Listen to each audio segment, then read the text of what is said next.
Well, good morning, everybody, and welcome to this IFS event on training and skills policy. I'm Paul Johnson, Director of the IFS, and I will be chairing this session. This is one part of our much bigger set of work in two senses. First, on education and skills policy, and over the autumn, hopefully you will see a number of pieces coming out on the funding of schools, higher education, further education, childcare, and so on. But secondly, this is specifically part of our annual so-called Green Budget. In other words, the work that we put out in advance of the year's fiscal statement, in this case, in advance of the autumn statement. Our main Green Budget launch with our analysis of the public finances will be coming out on Tuesday. This session is specifically on adult training and skills, not higher education, but further education and what happens at the place of employment, an area which is far too often neglected in some senses, but also far too often reformed in others. And as you'll see, something that's certainly been neglected from the point of view of funding and from the point of view of participation, it seems, for quite some time now. The way this is going to work is that we'll kick off with a presentation from Imran Tahir, who is a researcher at the IFS and the author of the report. We then have three respondents with, between them and indeed individually, just enormous experience in this area, both in terms of policy and delivery. First of all, it'll be David Hughes from the Association of Colleges, then Simon Field, who did work on this at the OECD for a while. I first knew Simon when we were both at the education department the early 2000s, and he's also author of one of the reports on this issue for our big deep review of inequalities.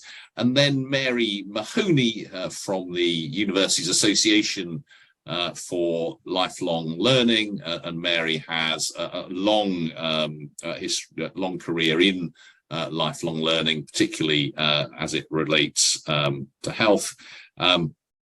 Between them, the idea is they speak for 5 minutes or so each from their areas of expertise and their perspective. Then there is plenty of time for questions afterwards. Please put your questions in Slido. You ought to have the link to that. Do vote up questions that you like, because the questions that are voted at the top of the list will be the ones that I see first. You won't see me again until after all of the presentations, so the speakers will hand on directly one to the other. So with no further ado, let me pass over to Imran. Brilliant. Thank you, Paul. And thank you, everyone, for attending this session on training and skills policy. It's a real pleasure to be speaking to you this morning.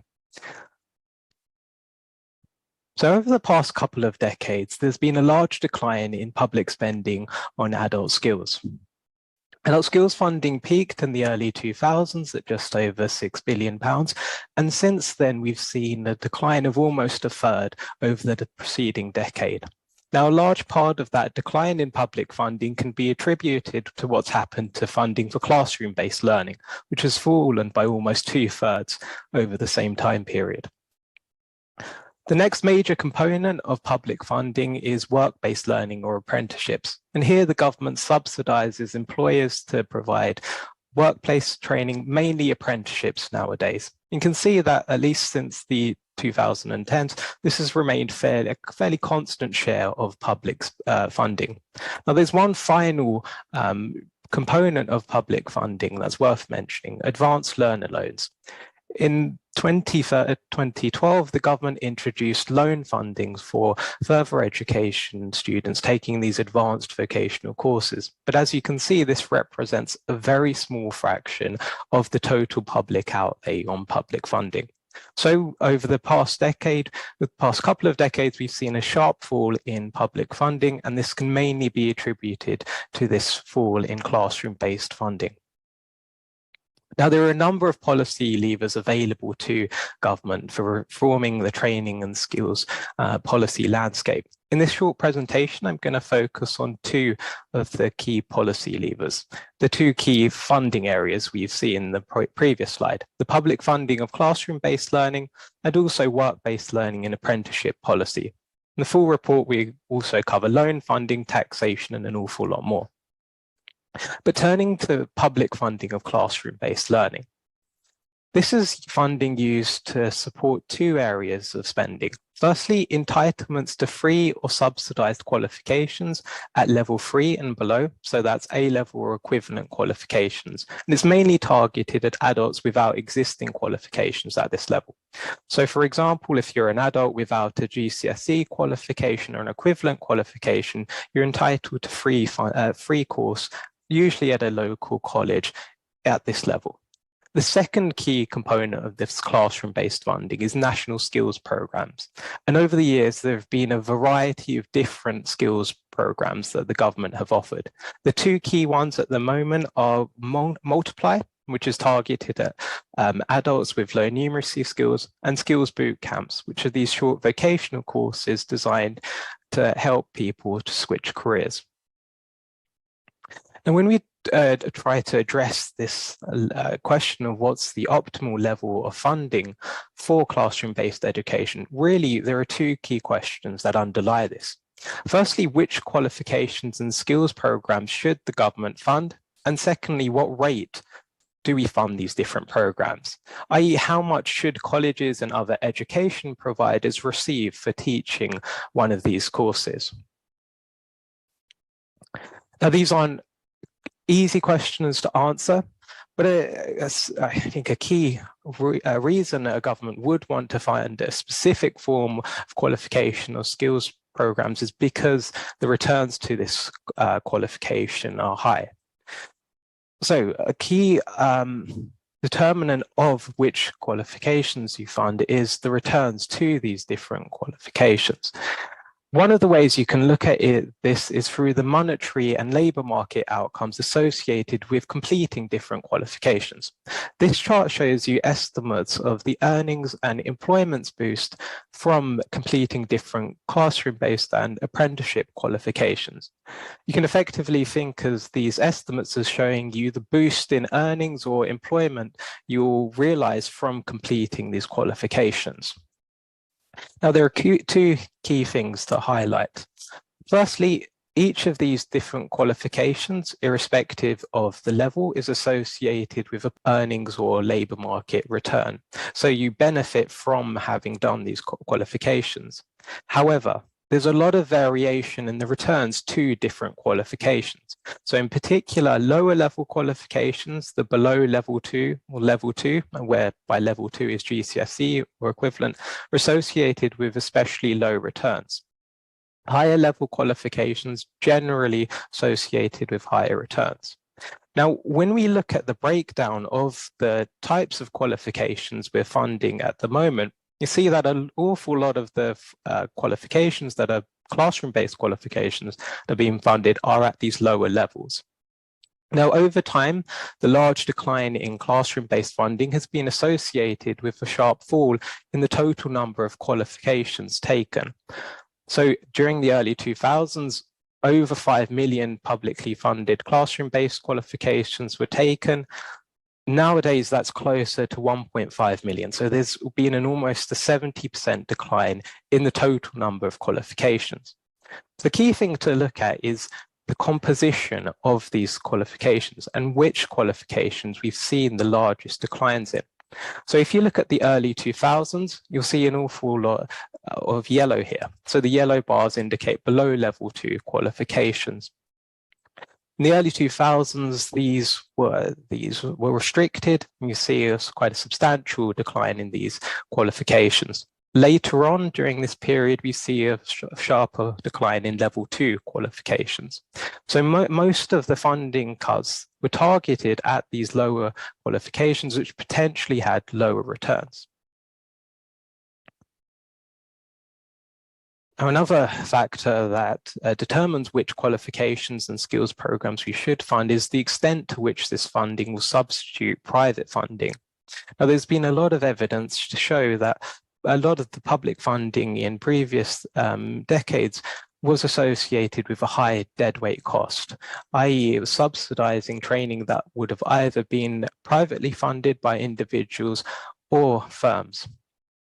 So this is an additional consideration the government has to consider future. On to this second question of what rate to fund different programs.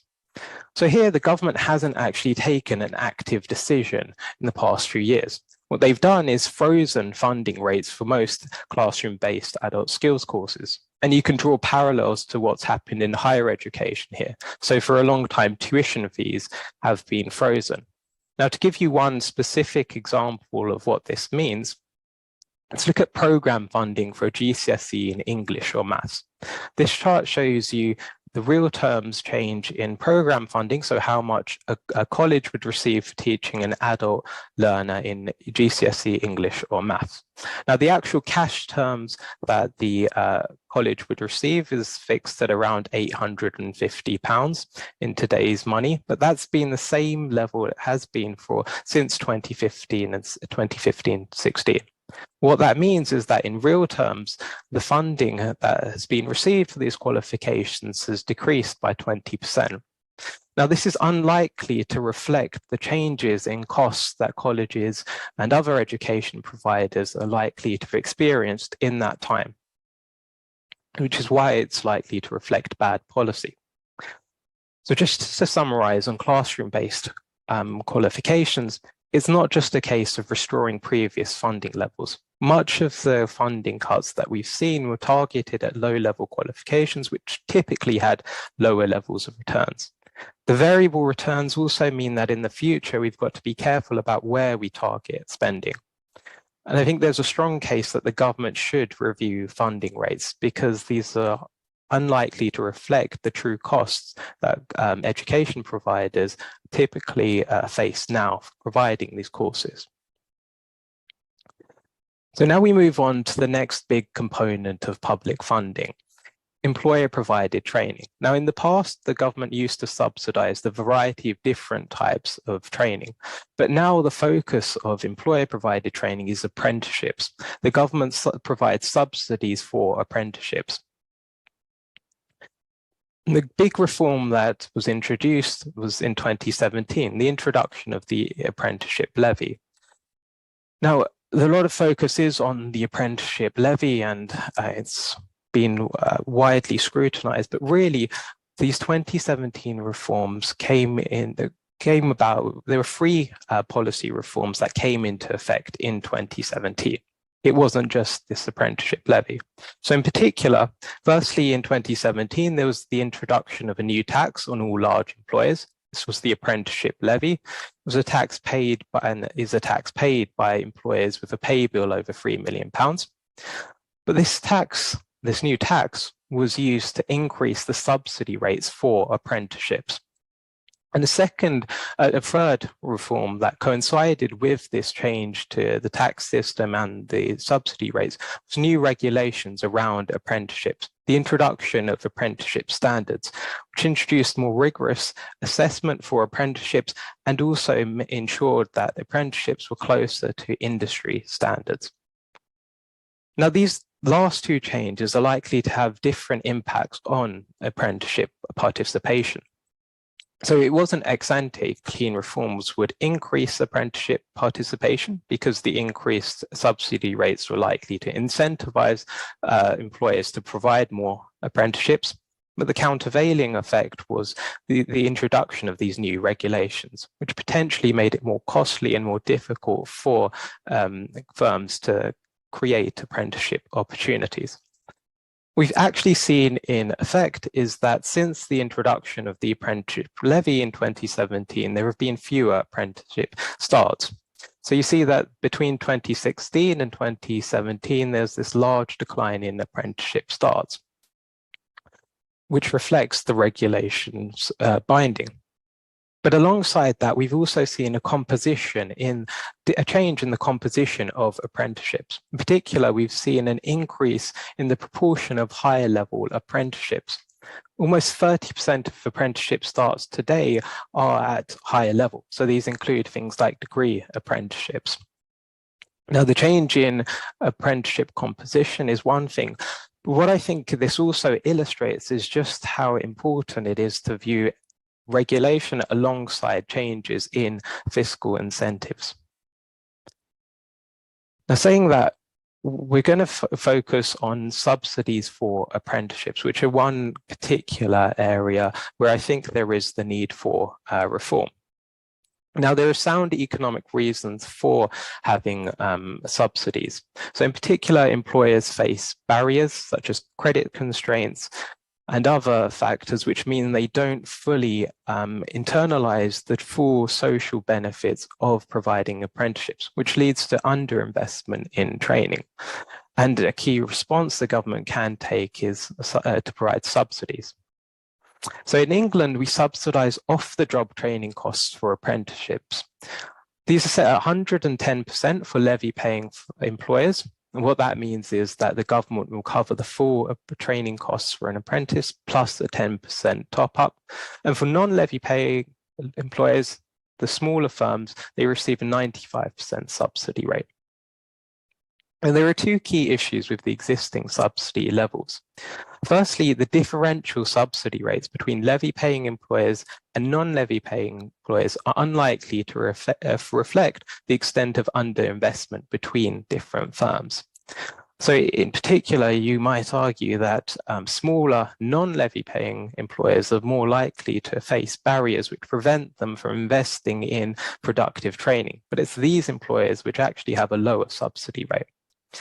The second issue with the existing subsidy rates is that they're set at a very high level, over 100% of training costs for levy-paying employers. Now, the issue with that is it distorts the training choices of employers. They may provide apprenticeships rather than other forms of training which may actually better align to their training needs. In addition to that, there's also a very high chance of deadweight cost. So the government subsidizing training and apprenticeship training that would have already taken place. So how can we reform the existing apprenticeship subsidy system? Well, ideally, you'd set subsidy levels to reflect the level of barriers to investment. Now, in practice, that's very difficult to do. But I think as a sensible place to start with, be a uniform subsidy rate for all employers, potentially set at a lower rate than the existing rate.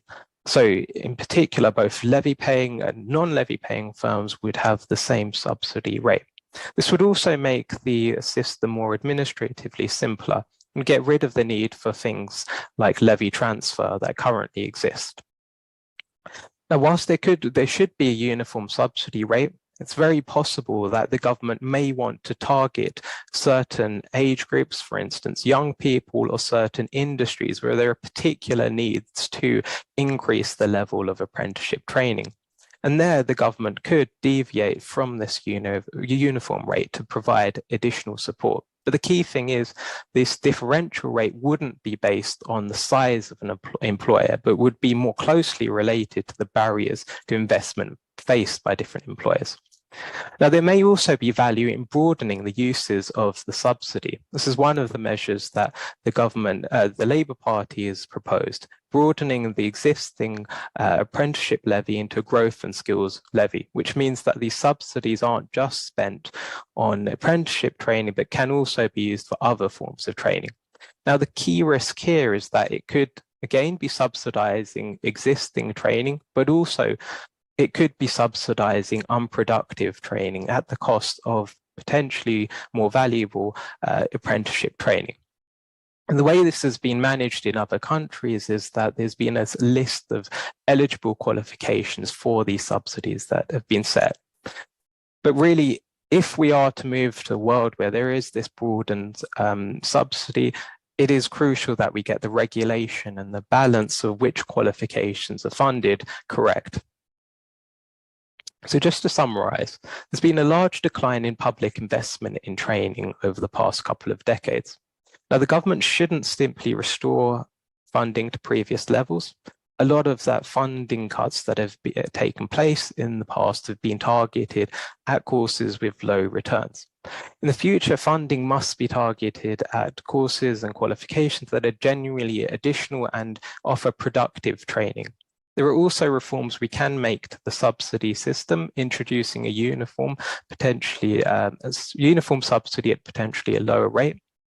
And whilst we haven't touched upon this, there's also an urgent need to provide clarity on other parts of the skills system, notably the lifelong learning entitlement. But on that note, I will conclude my presentation and hand over to David. Thanks, Imran. That's a really scary, I think, and quite stark analysis, isn't it, of the state of adult learning after 13 years of what I think is the best word to use is neglect. So it's not just funding cuts, but the whole system, I think, has been neglected. And I think the number of adult opportunities to learn after the age of 18 outside of higher education being reduced from, I think it was 5.5 million down to 1.5 million in that sort of 20-year period is just quite shocking, I think. So really stark analysis and really fantastic that IFS is doing this work and shining the spotlight. I mean, the other thing I wanted to add to this really was that we need to think about this from the perspective of the people that are in this system, adults, you know, and I think we do have, and the Auger review, remember that from, 3 or 4 years ago, I think set it out really clearly. This is a tale of two halves, the half the population who get to 18 years, 19 years of age with a good level 3, who have a really good opportunity to get into higher education in colleges as well as universities, or who can get into work with a good employer who will invest in them through an apprenticeship or through other in-work training, where maintenance support is part of that package, where the public purse will subsidise and support maybe £50,000 worth of investment over a 3 or 4 year degree. And you contrast that with the half the population who get to age 18 or 19 without a level 3, where the investment is paltry. There's hardly any investment. And really importantly, there's no support for maintenance. So it's very, very difficult to learn after the age of 19 at any level full time, because you just don't have the support to do it. So this matters, I think, for two fundamental reasons. The headline one is about fairness. There's a massive inequality in the education system, a disadvantage gap that starts in early years, as IFS sets out in its analysis, but flows all the way through the system, so that by the time you get to 19, that inequality is baked in, and actually the life chances widen, and the people who've done well up to 16 or up to 11, age 11, up to 16, up to 18, are doing even better as they come through the system. So the fairness agenda, I think, really matters. And with I've just been at the Labour Party conference for 3 days, and it's really clear that matters to the Labour Party. And I think if we're going to have a Labour government, which we might, that fairness agenda, I think, will come to the fore. Second reason it matters is around productivity and economic growth. And we know that we've got massive inequalities across the country in both of those, economic growth and productivity, and we're lagging behind our competitor countries. And particularly when you look at the analysis by IFS and others, it's particularly at those sort of levels 3, 4, 5 where our system falls down. We do quite well at degree level and postgraduate level. So the system is not delivering the economic growth that we need. So it really, really matters. I think all the things in your report, I think, are really positive. The thing I'd kind of add in is that we have no system post 18. We have no kind of joining coherent narrative. We have nothing that kind of pulls together a whole set of initiatives. So on the higher education side, we've got a system that really works for people by and large, and there is still for most people a graduate premium over time, but there's nothing that pulls together probably 5 or 6 things that are worth just focusing. You've mentioned a few, but not all of them. So, the Apprenticeship Levy has seen privileged people getting higher level apprenticeships at the expense, really, of young people, particularly at apprenticeships at level 2 and level 3, so under the age of 25. there's the lifelong learning entitlement, which is at level 4 and above, but doesn't do anything for people who haven't got a level 3. They won't be able to access it. The adult education budget has been devolved. There's a level 3 skills guarantee. There's big reform of the curriculum, particularly at level 3, which is creating T levels that the Prime Minister has now announced that he's abandoning and abolishing just as they're starting. There's these things called the local skills improvement plans, which are trying to look at what the local labour market skills needs are. All of those things are quite helpful, but they don't fit together. So one of our big priorities for this government and a new government is an overarching strategy. We need to prioritise where the money goes. We need to prioritise where the effort goes. We need to make it simpler for individuals to navigate the system and to see why they should be getting into learning and what it would do for them in terms of job outcomes. If we do that, we can also, I think, engage employers more readily, because the system for employers is also bewildering, and we need to make it a lot simpler. So what does prioritising mean, and what would a strategy be able to do? Just some really headline stuff. I think Labour are proposing setting up Skills England to set a strategy. I think that's really, really important. They could then set out some of those national sectors that are priorities, and they're obvious. We will not get the people we need to deliver net zero if we don't have a strategy that pulls things together. The NHS workforce plan has no planning to delivery. There's no delivery plan around that, and we need one within the skills system. Digital and cybersecurity, there are big sector needs in those. So there's 3 sectors that we need a plan for nationally and locally. But at local level, there are local needs. You know, there'll be offshore wind in Suffolk and in other parts of the country. There's nuclear in places like Somerset, you know, and we need those sorts of sector priorities to come through. And we also need a prioritisation about where, in terms of geography, we invest. The Apprenticeship Levy has moved loads of investment down to London and the South East at the expense of some of the regions that probably need more investment. And also the levels that you talk about. We've still got probably 11 million people with poor digital skills linked to their poor literacy and numeracy. And even before we start talking about the ESOL needs of people who need good language to participate in society. So those are all important. But the final thing I wanted to focus on is we need a prioritization about who we're trying to help here.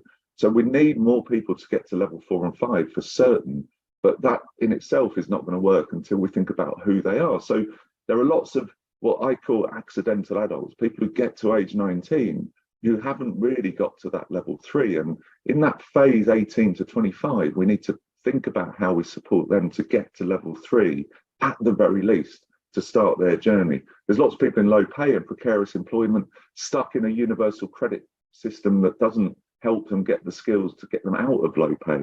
We've got those 11 million people with poor digital skills. And then we've got loads of people in jobs and in sectors where retraining and upskilling will be needed. One really simple example, with plumbers who know how to do gas boilers and don't know how to do air source and ground source heat pumps. We need 100,000 air source heat pump engineers.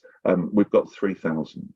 Those 97,000 people need to come from a system that helps self-employed plumbers get the training. It won't happen through a market system. So there's a prioritization we need that is national and regional, sectoral, and really focuses in on who are the people that we need to incentivize, motivate, and enable to get the training and skills they need to be successful in life and in work. And I'll stop there and hand on to Simon.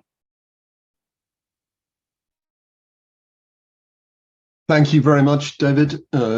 Many thanks, Imran, for this great presentation. You've done a really fantastic job in exploring this very diverse and fast-changing landscape. And of course, all that complexity and churn is itself one of the distinctive policy challenges of England. It's actually much more of a problem in England than in other countries. And I just want to make 2 points on apprenticeship. Apprenticeship, incidentally, when we're talking about complexity and churn, is an institution that's been around for 2,000 years. So, you know, maybe it's something that we should be hanging on to in these in that context. But first of all, on burden sharing, on how the resource costs of apprenticeship are shared between the individual employers of apprentices on the one hand and collective funding on the other. And when we discuss the funding of apprenticeship in England, we're usually talking about the funding of off-the-job training and assessments, because that's where the levy funds go. But on-the-job training delivered by an employer is not regulated and not directly funded. But it is important. Apprenticeship should involve a structured blend of on and off-the-job training. And research has shown that in England, this on-the-job training contribution varies between the substantial to the non-existent, which is pretty much what you might expect given the complete lack of regulation. But what that means is that we have some nominal apprenticeships in this country which follow all the rules, which are not actually really apprenticeship because they consist simply in some off-the-job training. And the perspective of other countries is helpful here. For example, if you go to Switzerland or Germany, you will be told accurately that most of the resource burden for apprenticeship falls on employers because of their delivery of on-the-job training. 100% government funding of off-the-job training and education in vocational schools is taken for granted, but seen as playing a minor role. And my conclusion is that one way in which we could ask employers to do more burden sharing in a constructive way would be to use your the policy lever of regulation, requiring employers to offer on-the-job training routinely rather than through necessarily higher financial contributions. And that burden sharing could be regulated through curricular requirements as in other countries. My second point, Imran, you mentioned in your presentation that a subsidy rate for apprenticeship, even if evened out between current levy payers and non-levy payers, might be adjusted to reflect features like the age of apprentices.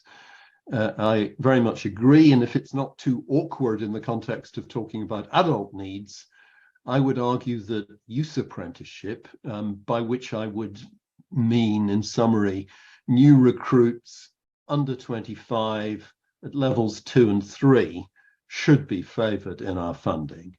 And David has just been reminding us of the real needs of this group. But why their priority? First of all, there's evidence that those starting apprenticeship aged 19 to 24 get fully twice the wage returns of older apprentices. And that's probably because launching a career has more lasting value than upskilling an older incumbent worker. Secondly, there's an equity argument, and by common consent, the biggest gap in the skills system for young people is for those with weak GCSEs who are unlikely to enter higher education. And David has just been talking about this group, a group that currently makes only a modest use of apprenticeship. But in other countries, we can see how apprenticeship can powerfully support the integration of this group into the labour market. And thirdly, at levels 2 and 3, but not at higher levels, competing technical programs will usually be funded 100%. Given support for youth apprenticeship, as I suggested, I can see some arguments for some forms of non-apprenticeship training to be funded through the levy. And of course, there's a risk of deadweight. And we need to be careful of that. But I also agree with another point made by Imran, that we can sometimes have a sort of distortionary super incentive, and we can certainly see how that applies for degree apprenticeships. There used to be quite a lot of employer-sponsored degree programs. And of course, given the levy, a large employer who previously sponsored degrees is going to move heaven and earth to repackage that program as a degree apprenticeship. But if it's just repackaging, that's not a substantive benefit. And the exponential growth in degree apprenticeships that Imran illustrated in one of his slides was actually baked into the design from the outset. And so while I'm a fan of apprenticeship, a devoted fan, it may sometimes be more cost effective to use other forms of training program. So in summary, first, when we think about burden sharing between employers and collective funding, let's take on-the-job training into account. And secondly, let's give some real funding priority to youth apprenticeship. Thank you. And now over to Mary.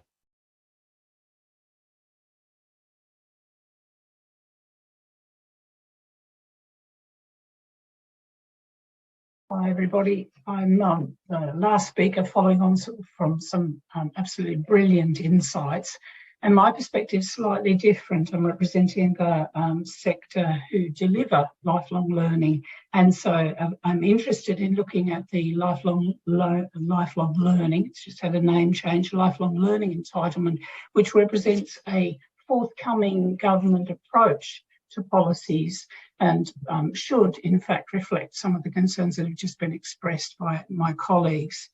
It's a response to the government's commitments from the Augur report, the commitment to lifetime skills guarantee, skills for jobs white paper, and is an higher education, further education integrated policy where funding will be available to adults across their lifespan to train, retrain and upskill. It is delayed, it is diluted, and it is becoming increasingly complex to understand how it's actually going to be delivered. And in the context of the theme of this presentation on reforming skills and training, I think we ought to deconstruct the word reforming in the context of this future policy initiative. Is it reforming by simply realigning and controlling systems and processes in the ways that many of our previous funding mechanisms have been channeled and controlled to suit funding regimes? Or is it something which can produce the radical restructuring and reforming and innovation that's needed to take the country to the next level? I sound critical of it, and I think we have to be, as the previous speakers have indicated.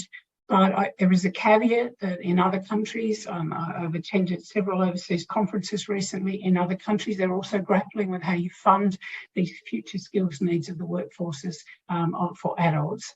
So in the context of all of this, the lifelong loan entitlement allows an adult to get a loan, or the entitlement to get a loan across their lifespan. They can then track how much they've spent on higher education. They can have up to the equivalent of $37,000, and it is designed for higher skills training specifically. But is it? And that's the big question. It's a very, very complex landscape. So from a policy perspective, it's been around for so long that it's now becoming extremely confused. Is it a mechanism to control the market through the introduction of a new funding regime, which is going to restructure and provide greater controls centrally through government around what courses will be funded? Is it a way of getting rid of low quality courses, and who's defining that? Is it a tool or a mechanism to test whether we need, or whether there is a demand for increased level 4-5 skills, which is what Tom Lees, the lead on this in government, announced recently? If so, why is there such a radical approach to this? Is it something to allow learners to have greater control over their future, their choices, their decision making, and they'll have access to a portal which will guide them? Or is it something to increase a kind of more market-driven approach where controls are guided by what the sector needs in terms of higher skills and higher training? The cynic in me says, is it also a way of controlling what courses are funding, in what localities, and by whom? So is it a place-based approach for controlling what is offered to individuals through LSIPs, regional skills plans, etc.? Or is it a lovely new funding regime which simplifies, and that beggars belief really, when you're talking about an HE-FE partnership? The short course trial, which I was part of to start with, which has been controlled and managed by the OFS. In our pilot, within a few months of starting this, we discovered we weren't even working to the same size modules. Many of the institutions had no ways of providing short courses, which then could be built into full degree programs or had any understanding how they would support the needs of the learners. So that's the first element of this. If this is going to be successful, then the policy perspective, the funding, the controls and so on need to be clear and laid out by government and not left by default to others to work out. The second is the learner perspective. At the time of massive funding shortages for training, we're being offered another loan. Adults are being offered a loan or an entitlement to a loan. We just heard that adult numbers are reducing. Adults are debt averse. We have a cost of living crisis. Many people are carrying multiple jobs to simply cover mortgage costs. And yet we want to burden them with the cost of one 30 credit point module for £2,300. Products which are probably available in the commercial marketplace at a much cheaper rate and offered by fleet of foot. At the same time, we're talking particularly around the world about validating the continuing professional education of individuals through the creation of micro-credentials. But because of Brexit, we're sitting outside those broader discussions where you may be able to do a micro-credential or a short course anywhere in the world, but unless it builds to form some sort of cognate package, you as an individual may miss out, having borne the cost of it yourselves. There also isn't a homogenous group of adult learners. And I think often with government policy, they talk about adult learners as if they're willing, wise, educated, informed, and know how to navigate the system. The lifelong loan entitlement may be well-meaning, but without careers, support and guidance about how you build a package of learning across your lifespan, which coincidentally is only to age 60, when after that you can only get some maintenance allowance. Ironically, when the retirement age is now 66, 67, sort of bending. So we cannot seek to provide a homogenous understanding of who adults are, their disposition to debt, and their understanding of the system, which is very complex, as one of the previous speakers has just said. You're also tagging to that study or certificate or short course or whatever we want to call this thing, some kind of return on investment question from an individual who's just paid so much money. Will it result in some kind of pay rise, some promotion at work, etc.? I'm a governor on a very large further education college, and the data we see all the time around apprenticeship completions and qualification-led completions drops all the time. As an individual wants the ticket, they want proof that they can do the job. They don't necessarily want the qualification, and they won't submit the coursework, etc., to do that. So the learner has to be taken into account here. That's before we even consider, as I've said, the skills and training perspectives, the needs of localities, what will be priority sectors, and what will each of the different providers seek to do. Many providers are not geared up for this. Many of them don't even know the lifelong loan entitlement is due to be implemented the year after next. So I think if we're looking at reforming our skills and training sector, we have to look at what's coming over the horizon, and the lifelong loan entitlement is a serious new initiative to try and address this. In the early days, that's what it looked like. As time is going by and it is beset by all of these challenges, I think it's time for us to lobby, and I'm here kind of putting the point of view and the perspective of what lifelong learning actually means, for whom, how it's provided, how it's paid for. Thanks very much and for enabling me to offer my contribution. And I'll now hand back to the chair. Thank you very much indeed. Thank you to everyone. So Simon, David, Imran, if you turn your cameras and so on back on, that would be wonderful. That really was a fantastic set of presentations and contributions. I learned a lot, but I, as ever, been sort of, if not baffled, then certainly slightly overcome by the complexity of this whole system, and making change to it. And one of the things that one always reflects on when thinking about this is that we, I think, rightly complain about the level of churn and change, but we're certainly not satisfied with what we have there at the moment. And Mary, I thought what you said about the difficulty and the complexity of introducing this new lifelong learning entitlement is just one indication of the whole problem we've got ourselves into with this sector. And David, you were very positive about Labour's introduction of Skills England. I mean, it's very, very good of you not to be cynical about the introduction of yet another. I mean, I can't think of the number of these institutions that have been and gone since Simon and I worked together at the Department of Education in the early 2000s, at a time when everyone was very excited about setting up the Learning and Skills Council and connections and so on, and things which didn't in the end have anything like the kind of shelf life that I think those who put life and soul into setting them up involved. So it was great to hear all of those perspectives, and it would be good I think to reflect on, as much as anything else, how we, when we make the next iteration, how do we make sure A, we get it right, and B, that it is at least vaguely consistent and constant and in existence for a period of time.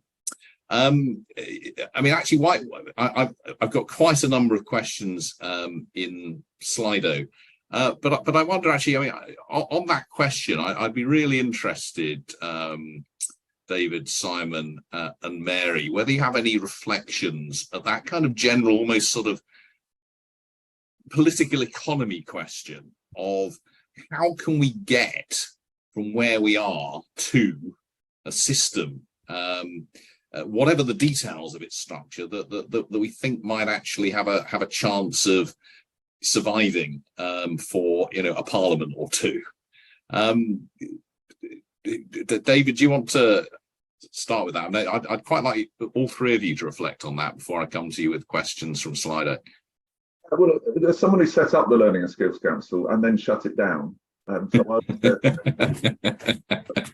I think I've probably got a fairly unique perspective on it. I mean, I other people will have done similar things with similar institutions. Look, there's a really big difference between now and '97, isn't there, where the Labour Party came in with an economy that was actually not that bad, and an expectation that money would be spent on new things quite quickly.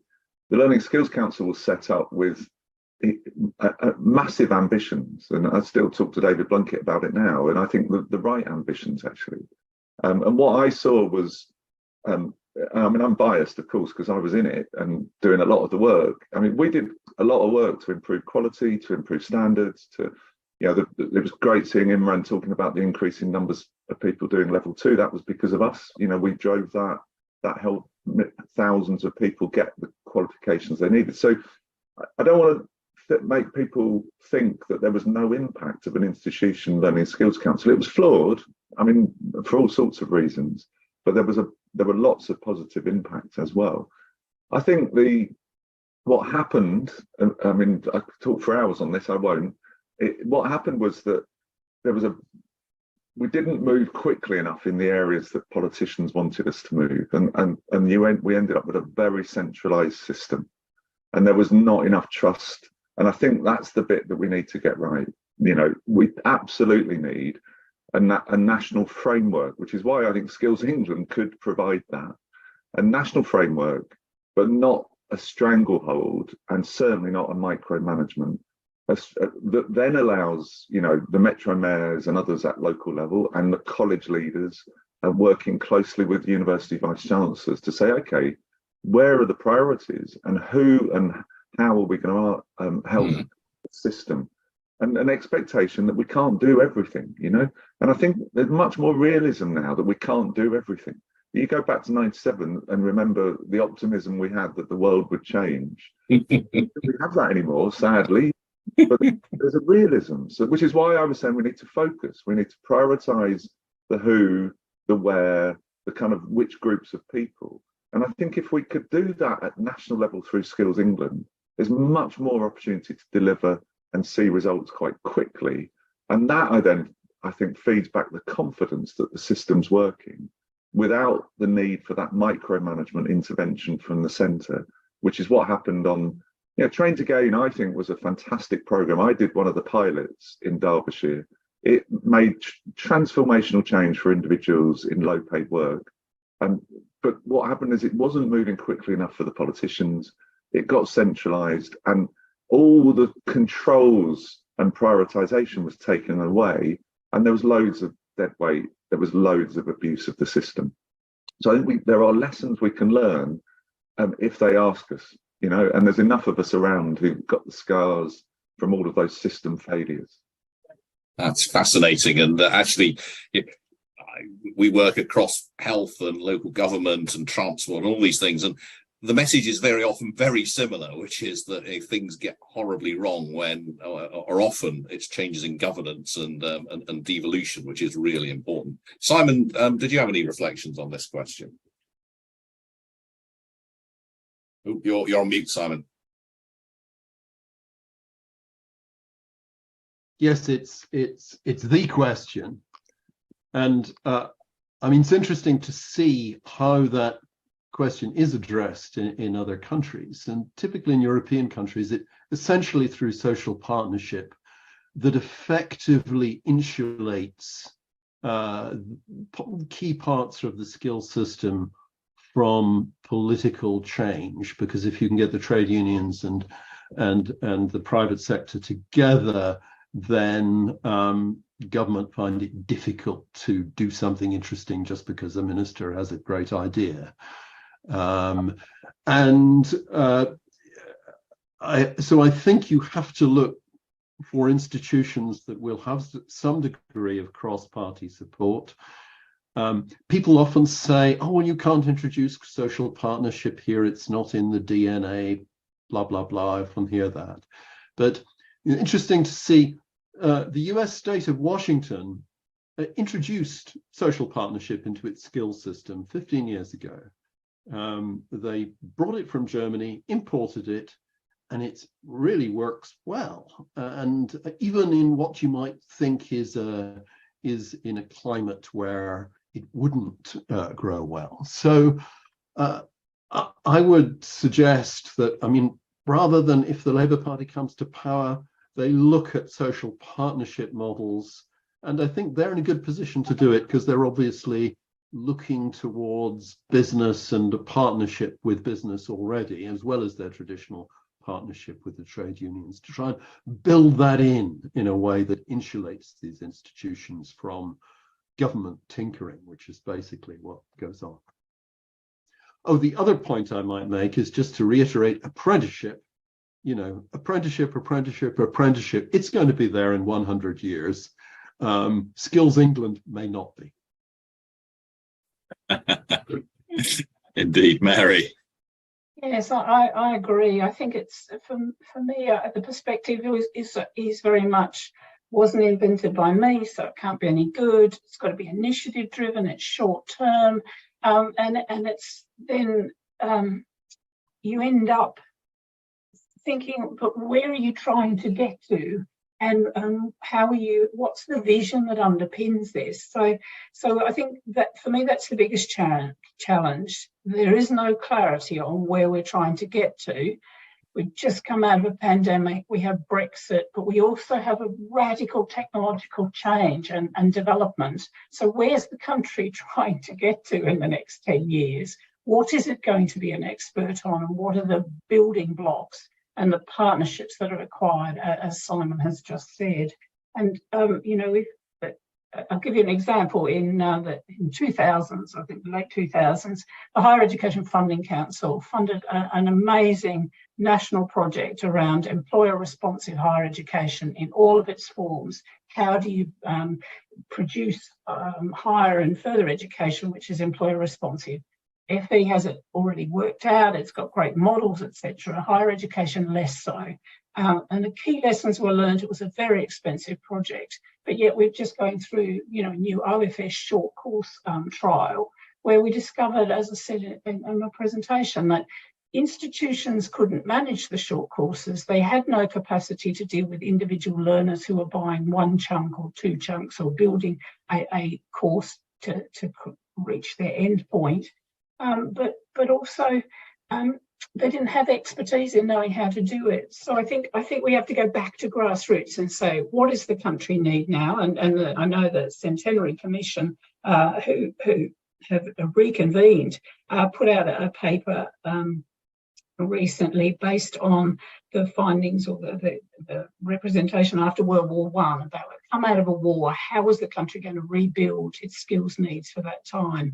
And it's listed for the government's benefit all of the things that need to be done. So there are people trying to work with government to identify what needs to happen, but we need to rebuild. We are increasingly isolated. I went to a conference in Norway a couple of months ago, and I just sat there thinking the UK has to work so hard to stay connected now because the agendas are going past. And whilst Brexit may have created certain things, individuals can still study all around the world, and if they have the capacity to. So we need to be able to fit in with systems and processes which are happening, because the consumer will go and buy elsewhere, and our systems need to align. So if we're going to run micro-credentials, they have to be in harmony with what other people are developing. So we can't act as if we're a separate island. So my plea is that we sit back and we say, what are we trying to achieve, by when, and then what are the mechanisms and organisational structures that we need? We've got probably 80% of that. We're just missing the vision and the ability, as Simon has said, to create the right partnerships, to create a system which is tenable and isn't buffeted by, I didn't invent it, or it wasn't on our watch, etc. It's too political. Yeah, fantastic. I mean, a plea for rationality and policy making there. Let's hope. There's a fair few questions now on the Slido.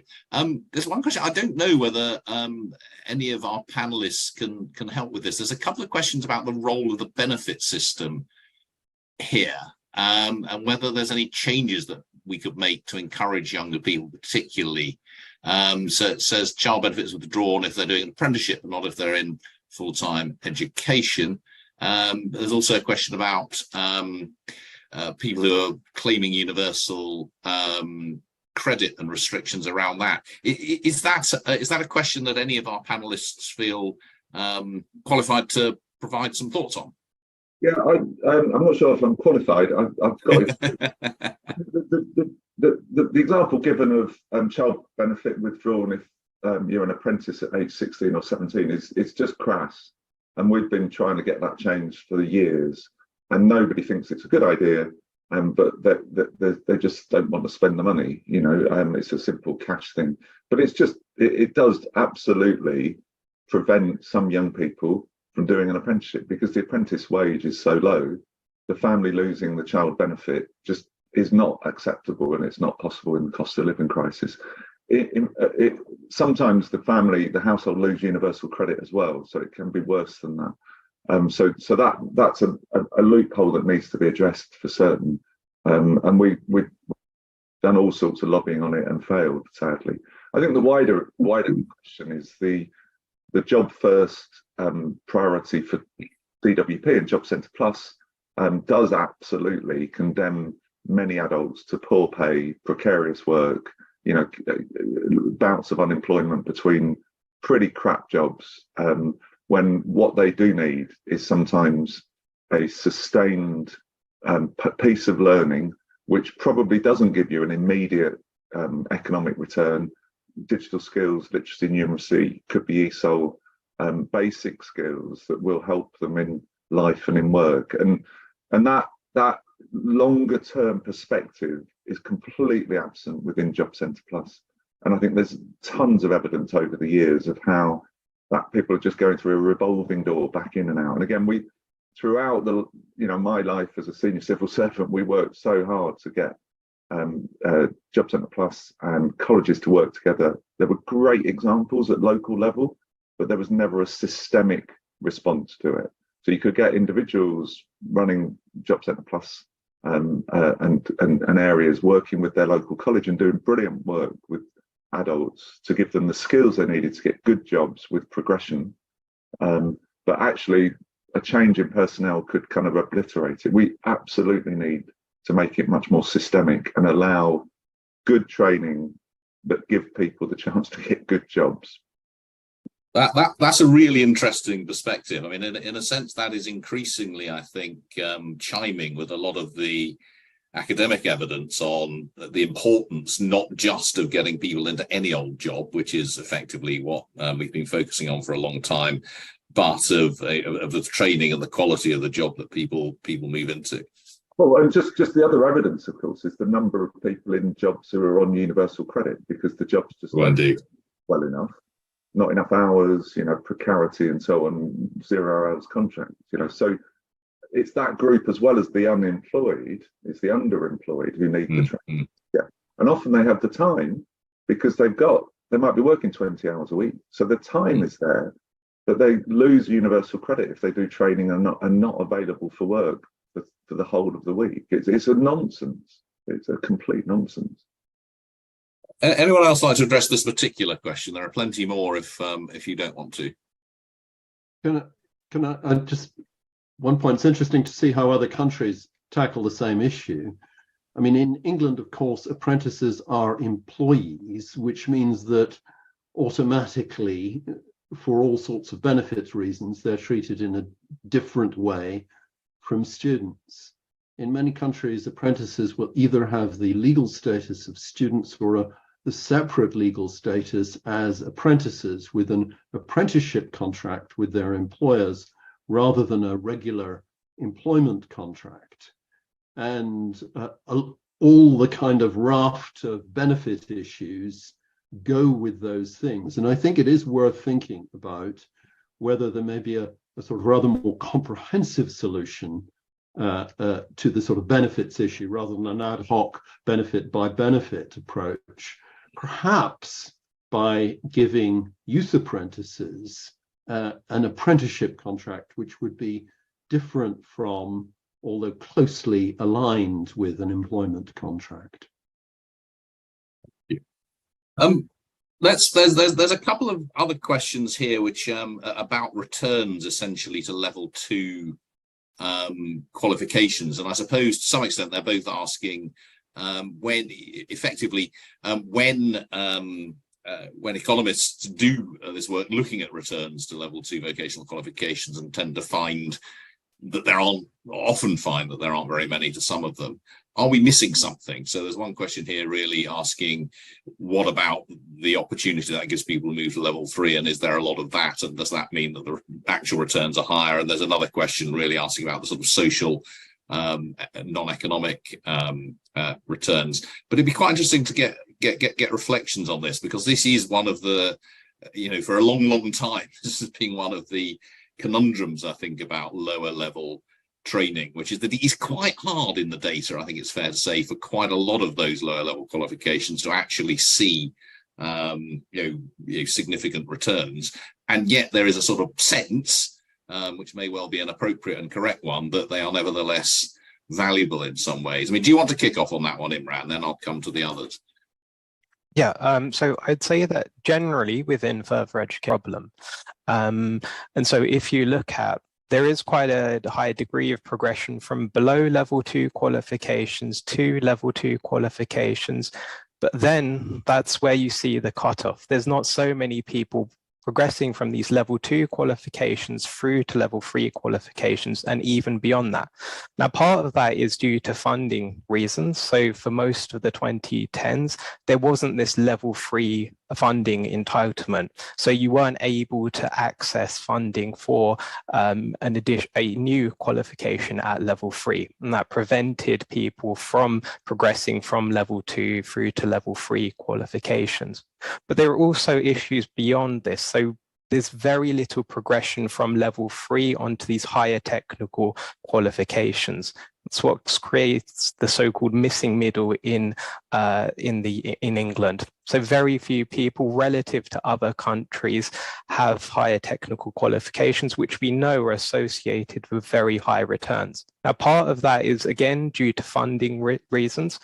The advanced learner loans, which should enable people to access these higher technical qualifications, they're not set currently at the same with the same level of support as a higher education student. So in particular, you wouldn't get access to maintenance loans, which is a huge issue and one of the things that the lifelong loan entitlement should address. But generally, there is this huge problem of progression from one qualification to another. You don't see these qualifications in further education, at least, being used as stepping stones, which is one of the reasons why people don't go on to have those very high returns that are associated with the higher level qualifications. Thank you. David. The maintenance issue is massive. You know, I mean, the lifelong learning entitlement will start at level 4, so there is literally no maintenance support below level 4 for anybody.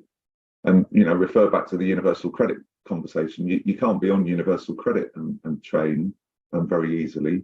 There are some exceptions to that. So I think there's a big issue about the funding for the individual to be able to live, linked to employers just don't invest enough at that level. I mean, employers' investment is low, as your report shows, but mostly they invest in people who already have quite high qualifications as well. So there's a double hit on that. The wider issue, I think, on level 2 and below is the kind of the wider benefits. You know, and you know, if you measure it in wage outcomes and employment outcomes, as the report shows, there's some benefit.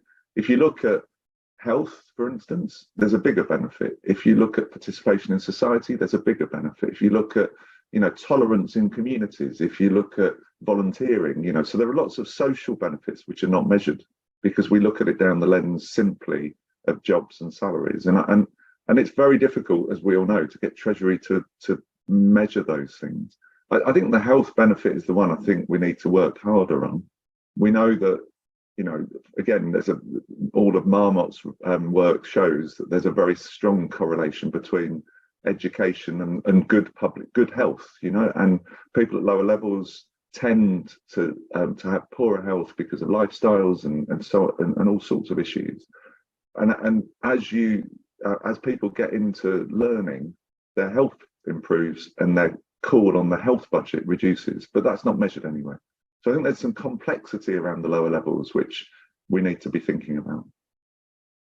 Mary, some of that's your specialist subject, I think. Yes, it is. I got into lifelong learning because it's a determinant of health and well-being, but it's also intergenerational, and that's the bit we're missing. We just keep perpetuating the same, aren't we? Poverty, low qualifications and low aspirations, because there is no sense in society that the value of learning is transformative and provides a better quality of life for individuals, their families and their communities, as David's just said. So I think that probably has to sit at the heart of this in terms of the rationale for the transformational change, that we're always going to have heavy burdens of benefits, dependency, low-level skills, and these challenges which we're discussing today, unless there's some recognition of these broader social determinants of health and the transformative role of learning in a community and you know, in some of our most deprived communities, etc. You know, there's no funding for any kind of initiatives around place-based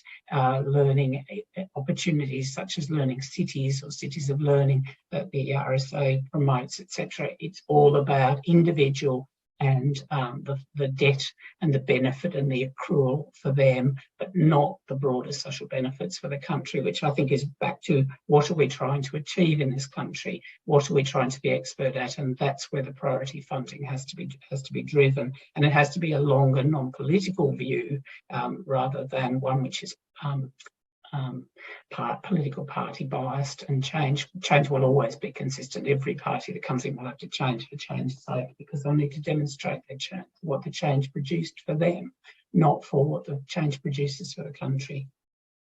Well, can I just add, the other issue, of course, is in many communities there are no level 3, 4, 5 jobs.